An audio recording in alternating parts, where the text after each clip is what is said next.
Okay ప్రియులరా, క్రీస్తునందు ప్రియ సహోదరులకి అందరికీ క్రీస్తు నామములో శుభాభివందనాలు. ఈ ఉదయకాల సమయంలో దేవుడు నాకిచ్చిన తలంపును బట్టి చక్కటి వీడియో చేయటానికి అవకాశం ఇచ్చాడు. టైము 3:34 అవుతుంది ఉదయం. నేను ముందుగా సిబిటి రేపల్లె యూట్యూబ్ ఛానల్ చూస్తున్న వారందరికీ కూడా నా హృదయపూర్వకమైన క్రీస్తు నామములో మరొకసారి వందనాలు, శుభములు తెలియజేసుకుంటున్నాను. ప్రియులరా, ఈరోజు దేవుడు చెప్పిన మాటను క్రైస్తవులుగా మనము ఎంతవరకు గౌరవిస్తున్నాం, పాటిస్తున్నామని మనకు మనమే ఆత్మ పరిశీలన చేసుకుంటే చాలా బాగుంటుంది. ఏదైనా మన ఆత్మీయ జీవితంలో కొదువుగా ఉందనుకుంటే దానిని పొందుకోవటానికి ప్రయాసపడాలి.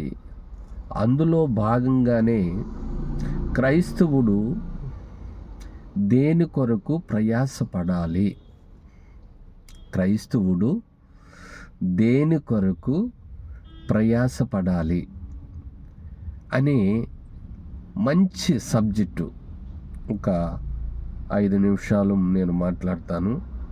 చక్కగా దేవుడు వాక్యము ద్వారా మన ఆత్మీయ జీవితాలకి మేలు కలుగుతుందంటే మీరు ఈ మెసేజ్ని అందరికీ వాట్సాప్లో షేర్ చేయండి, ఆత్మీయంగా బలపడండి. ఎందుకంటే ప్రియులరా, దేవుడు ప్రయాసపడమన్నాడు. దేని కొరకు ఆలోచించండి. నాకు ఆలోచన వచ్చింది ప్రియులరా, కారులో ఉన్నాను, నిద్ర పట్టలేదు, వీడియో చేయాలి అని చేస్తున్నాను. దేవుడు ఎందుకు, ఎక్కడ ప్రయాసపడమన్నాడు, దేని కొరకు ప్రయాసపడమన్నాడు క్రైస్తవుడంటే, క్రైస్తవులందరూ చెప్పే మాట ఒకటేనండి. మీకు కూడా, ఈ వీడియో చూస్తున్న మీకు కూడా ఏయో ఆలోచనలు వస్తాయి. దేనికి ప్రయాసపడాలి, దేనికి ప్రయాసపడాలి, ఏమని ఉంది అంటే బ్రదర్ ఇప్పుడు ఏం చెప్తాడు అన్నది ఆలోచిస్తూ ఉన్నారు కదా మీరు కూడా. ఓకే, మంచిది మంచిది మంచిది. అయితే మనము ఏమి ఆలోచించినా బైబిల్కి కరెక్ట్గా ఉండాలి. ఓకే, కరెక్ట్గా లేకుండా మనం ఏం ఆలోచించినా బైబిల్ దగ్గర మనము తప్పు చేసిన వారు అవుతాం. కనుక పిల్లరా, క్రైస్తవుడు దేనికోసము ప్రయాసపడాలి అన్నది ఆలోచిస్తే బైబిల్ గ్రంథంలో చక్కటి మాట ఉంది. కొరింథీయులకు రాసిన మొదటి పత్రిక 14వ అధ్యాయము 1వ వచనం. కొరింథీయులకు రాసిన, చూడండి, మొదటి పత్రిక 14వ అధ్యాయము 1వ వచనం. ఏముంది అక్కడ? ప్రేమ కలిగి యుండుటకు ప్రయాసపడుడి. చూడండి ఎంత బాగా దేవుడు రాసించాడో బైబిల్ గ్రంథంలో. ప్రేమ కలిగి ఉండుటకు ఏం చేయాలంట? ప్రయాసపడాలి, ప్రయాసపడాలి. ఎవరండి ప్రేమ కొరకు ప్రయాసపడేది, ప్రేమ కలిగి ఉండుటకు ప్రయాసపడేది? ఆలోచించండి.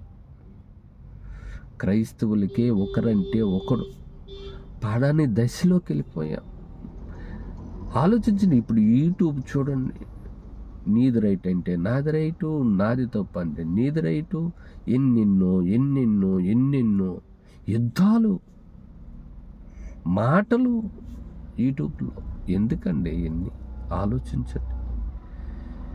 సామరస్యంగా మాట్లాడుకుంటే పోయేదానికి బైబిల్లోనే చూపించి నీది తప్పు అంటే నాది రైట్ అని, నాది రైట్ అంటే నీది తప్పు అని వద్దండి. ఇక ప్రేమ కలిగిన వాళ్ళైతే, ప్రేమ కొరకు మీరు ప్రయాసపడేవారు అయితే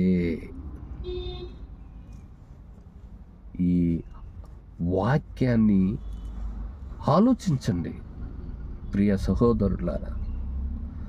ఆలోచించి ప్రేమ కలిగి ఉండుటకు, ఇంకోసారి బైబిల్ గ్రంథంలో ఒక మాట ఉంటుంది, సాధ్యమైతే మనుషులందరితో సమాధానంగా ఉండుటకు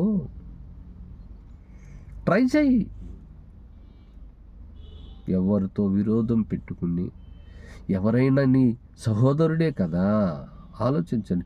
నిన్ను కాదు, నీ వాక్యం కాదని వెళ్తున్న వారికి నువ్వేం చేయలేవు, వదిలే. కానీ కావాలని తగులు పెట్టుకుని, కావాలని విరోధాలు పెట్టుకుని, కావాలని సహోదరుని వద్దనుకుంటే మటుకి నా అంత నరహంతకుడు భూమి మీద ఎవ్వరు ఉండడని దేవుడు లేఖనం చదివిస్తుంది. నీ కళ్ళ ముందున్న నీ సహోదరుణ్ణి ప్రేమించలేని నువ్వు కంటికి కనబడని దేవుడుగా ఉన్న నన్ను ప్రేమిస్తున్నామన్న మాట అబద్ధం. అంటే నువ్వు అబద్ధికుడివి అని బైబిల్ చదివిస్తుంది ప్రియులారా. కనుక దేవుడి ఎదుట చిగ్గుపడేవారిలాగా, దేవుడి ఎదుట మనము నిలబడ్డప్పుడు తిరస్కరించి ఆ అగ్నిలోకి నెట్టివేసేవారిలాగా మన బ్రతుకులు, మన జీవితాలు ఉండకూడదు. కనుక అందరం కలిసి ఉందాం, అందరం మాట్లాడుకుందాం, అందరం వాక్యాన్ని తరికించుకుందాం, తప్పలేదు. అంతేగాని సోషల్ మీడియాలోకి వచ్చి నీది రైటు, నాది రైటు, నీది రైటు, నీది తప్పు, నాది తప్పు, ఇవన్నీ వద్దు, మానేసేయండి. దేవుడు చెప్తున్నాడు, ప్రేమ కలిగి ఉండుటకు ప్రయాసపడండి. మూల భాషలో ప్రేమను వెంటాడు. ఆలోచించారా? అక్కడ ఉంది, మీరు బైబిల్ గ్రంథంలో చూసుకోండి. మూల భాషలో ప్రేమను ఏం చేయాలి? వెంటాడి పట్టుకో, వెంటాడి పట్టుకో, వెంటాడి పట్టుకో. ఎప్పుడు ఈ ప్రేమ నీకు వస్తుంది? ఎప్పుడైనా ఆలోచించావా? సహోదరుడికి మరొక సహోదరుడు అంటే ఎందుకు గిట్టట్లేదు, ఎందుకు పడతలేదు అని ఆలోచించావు ఎప్పుడన్నా? ఈ ప్రేమ కొరకు, ప్రేమ కలిగి ఉండుటకు ప్రయాసపడాలంటే ముందు ఏం జరగాలి అంటే, ఎఫెసీయులకు రాసిన పత్రిక 4వ అధ్యాయము మొదటి వచనం చూడండి మీరు. ఎఫెసీయులకు రాసిన పత్రిక 4వ అధ్యాయము మొదటి వచనం ఏముంది? కాబట్టి మీరు సమాధానమును బంధము చేత ఆత్మ కలిగించు ఐక్యమును కాపాడుకునుటయందు శ్రద్ధ కలిగి. అబ్బా, నీకేముండాలి? సహోదరుని ప్రేమించాలంటే మొదట వెదకాల్సింది ఏంటో తెలుసా? శ్రద్ధ వహించు. దేని మీద? దేనికి? నువ్వు అనేక పనుల మీద శ్రద్ధ పెట్టి చేస్తావు, కానీ దేవుడు చెప్పిన మాటని తిరస్కరించి శ్రద్ధ లేకుండా అశ్రద్ధగా చేస్తే నువ్వు శాపగ్రస్తుడు అని లేఖనము చదివిస్తుంది ప్రియులారా. కనుక మనము లేఖనాన్ని దాటి, దేవుడు మాటను దాటి మనం వెళ్ళకూడదు. ప్లీజ్, చక్కని మాటలు, దేవుడు మాటలు చెప్తున్నాడు కదా ఎఫెసీయులకు రాసిన పత్రిక 4వ అధ్యాయం మొదటి వచనములో, కాబట్టి మీరు అంటే మనము సమాధానమును బంధము చేత పెనయేసుకోవాలి. క్రైస్తవులారా, సహోదరులారా, ఎందుకు మనలో మనకి కుట్లాట్లు, మనలో మనకి మాటల యుద్ధం వద్దండి ప్లీజ్. బైబిల్ ఏమేమి చదివిస్తుంది ఒక్కసారి మనం ఆలోచిస్తే, సమాధానం అనే బంధము చేత ఐక్యమును, ఏంటంటే అది ఐక్యమును కాపాడుకుంటూ యందు శ్రద్ధ అన్నాడు. ఉందా శ్రద్ధ ఉందా? మనకి శ్రద్ధ ఉందా? ఆలోచించండి. ఐక్యముగా ఉండటానికి, ఏమండి, సమాధానంగా ఉండటానికి, ప్రేమ కోసం ప్రయాసపడటానికి ముందు ఏముండాలి అంటే నీలో నాలో శ్రద్ధ ఉండాలి. శ్రద్ధ ఉన్నవాడు ఎక్కడికి వెళ్తాడు? ప్రయాసపడతాడు. ప్రయాసపడేవాడు ప్రేమను వెతుక్కుంటూ వెళ్తాడు. ఆలోచించరు ప్రియులారా. ఇలాంటి క్రైస్తవ్యంకి మనము రాబోయే తరానికి ఒక చక్కటి బాటేసి సరిపోయి వెళ్ళిపోవాలి. అంతేనండి. ఈ లోకానికి నిన్నైనా నన్నైనా దేవుడు ఎందుకు పంపించాడు? ఆయన మనస్సులోని ఆవేదన ఒక గ్రంథకం చేసి గ్రంథము చుట్టలో ఆయన గురించి రాసుకుని నీ అరిచేతిలో పెట్టాడే. దానిని నువ్వు ఎలా చదువుతున్నావు? ఆలోచించు. ఎలా చదువుతున్నావు? ఏం నేర్చుకుంటున్నావు దాన్ని చూసి? పగలా, కక్షలా, క్రోధాలా, మత్సరమా? ఇవన్నీ ఉంటే మనము పరలోకం వెళ్ళాలి. ప్లీజ్, దేవుడు అంటున్నాడు, ప్రేమ కలిగి ఉండుటకు మనం ఏం చేయాలి? ప్రయాసపడాలండి. ప్రేమ కలిగి ఉండుటకు ప్రయాసపడాలి. సమాధానం అను బంధము చేత ఆత్మ కలిగించు ఐక్యమును కాపాడుకునుట యందు ఎలా ఉండాలి? శ్రద్ధ కలిగి. శ్రద్ధ, ఐక్యముగా ఉండటానికి శ్రద్ధ, సమాధానంగా ఉండటానికి శ్రద్ధ, ప్రేమ యందు కలిసి ఉండటానికి ప్రయాసపడాలి క్రైస్తవుడు. దేనికండి మీ పోరాటాలు? దేనికండి మీ ప్రయాసాలు? ఆలోచించండి.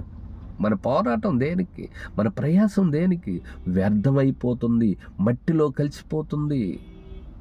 మన బోధ వద్దండి. ప్రేమతో అక్కడ కింద వచనాలు ఎఫెసీకి రాసిన పత్రిక చదివించాను కదా, కింద వచనాలు చదవండి. ఏమండి చూడండి. ఐక్యమును కాపాడుకున్నట్టు యందు శ్రద్ధ కలిగిన వారై చెప్తున్నాడు. ప్రేమతో ఒకరిని ఒకడు సహించుచు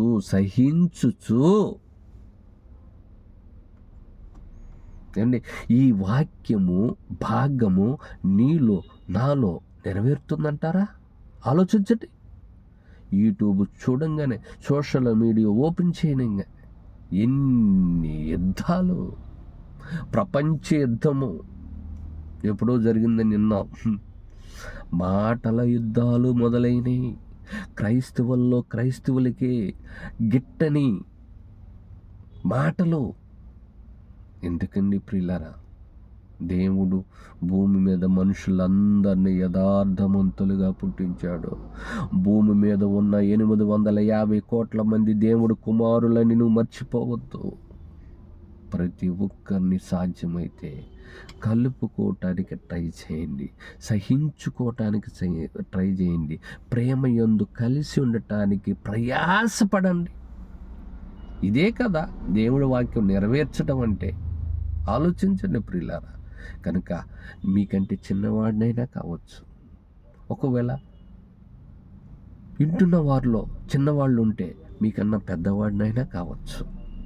ఏదేమైనా మీ సహోదరుడుగా, మీ తమ్ముడుగా, మీ అన్నగా, మీ సహోదరుడిగా భావించి చక్కని ఈ మాటలు మీరు ఆలోచించాలని కోరుకుంటూ ఈ కొద్ది మాటలు నేను ముగించుకుంటున్నాను. సెలవు. వందనాలు.